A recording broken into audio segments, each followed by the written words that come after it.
tema 1.11 es traducción del lenguaje coloquial al algebraico parte 2. Para este tipo de ejercicio vamos a utilizar algo que en ciencia muchas veces se suele utilizar, que son estas tres fórmulas. Es decir, la distancia es igual a la velocidad multiplicada por el tiempo. Se deduce como d es igual a v por t. De la misma fórmula de distancia se deducen las otras dos, que es la del tiempo y la velocidad. Vale. ¿Qué quiere decir? Que el tiempo se obtiene dividiendo la distancia entre la velocidad, y para obtener la velocidad se divide la distancia entre el tiempo. Vale. Y nos dice que nosotros vamos a traducir al lenguaje común. Es decir, vamos a traducir de lo que está en lenguaje común, nosotros lo vamos a traducir al lenguaje algebraico. Vale. En este caso tenemos que ver qué datos nos da el problema. En el literal A nos dice, la velocidad de Ana si caminó X kilómetros en 4 horas. Entonces nos está preguntando por la velocidad. Y nos dice, o nos da mejor dicho, la distancia, porque dice caminó X kilómetros. Los kilómetros siempre es la distancia. Y también nos dice que lo hizo en 4 horas, es decir, nos dan el tiempo. Entonces, ¿qué fórmula vamos a utilizar? Vamos a llamarle a este 1, a este le vamos a llamar 2 y a este le vamos a llamar 3. ¿Qué nos está pidiendo? Nos está pidiendo la velocidad. ¿Con cuál de las tres fórmulas encuentro la velocidad? La encuentro con la número 3. Es decir, que voy a utilizar la ecuación número 3. La fórmula número 13. Entonces, ¿qué quiere decir? Que voy a encontrar que velocidad es igual a ¿qué? A la distancia, lo voy a hacer abreviado, dividida entre el tiempo. ¿Sí? Entonces ahora lo voy a escribir ya como es. Significa que velocidad va a ser igual a distancia. ¿Cuál es la distancia? Dice que son X. Entonces X yo lo voy a dividir entre el tiempo. Y el tiempo dice que es 4. Y ahí ya lo tengo. Pero como a mí me interesa escribirlo en forma de fracción, porque recordemos que vamos a quitar el entre, entonces velocidad va a ser igual a X sobre 4. Y ya sabemos que la velocidad es kilómetros por hora. De esta manera. Así de sencillo. Vamos a ver en el literal B. Nos dice las horas que se necesitan para viajar. Aquí me está preguntando, miren.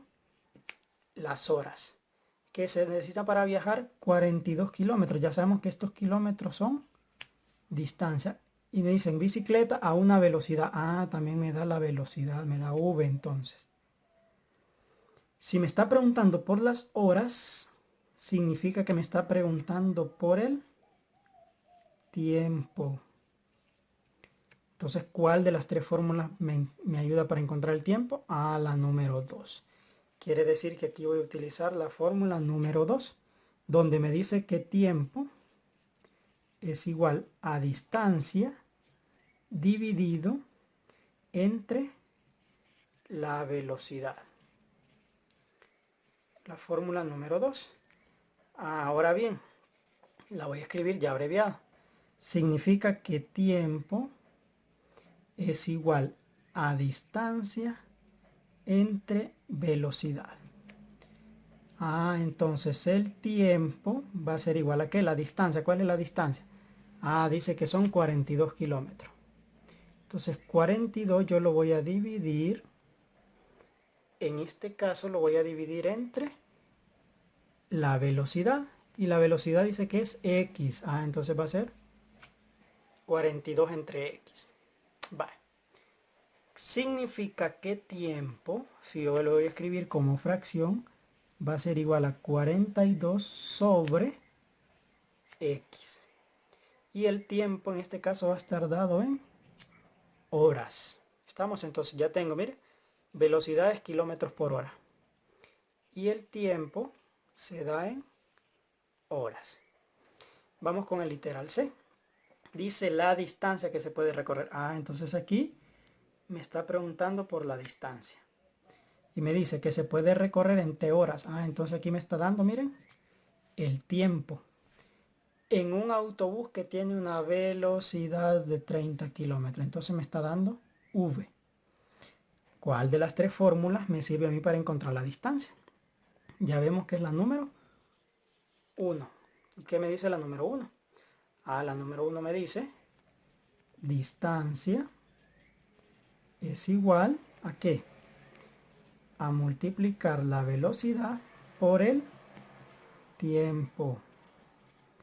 Entonces si yo lo quiero escribir ya abreviado, entonces distancia es igual a V por T. Entonces la distancia va a ser igual a velocidad. ¿Y la velocidad de cuánto dice que es? De 30. Entonces voy a multiplicar 30 por el tiempo, pero el tiempo aquí me dice que es T. Y como se trata de escribirlo ya sin el signo por, entonces me va a quedar distancia es igual a 30 T. Y la distancia va a estar dada en kilómetros. Y de esta manera se trabaja este tipo de problemas. Es sencillo y práctico. Y acá me dice que las situaciones de distancia, velocidad y tiempo expresadas en lenguaje coloquial también se pueden traducir al algebraico. Acá están las soluciones para lo que ustedes van a hacer. Obviamente tienen que expresar qué fórmula van a utilizar para cada uno de esos problemas.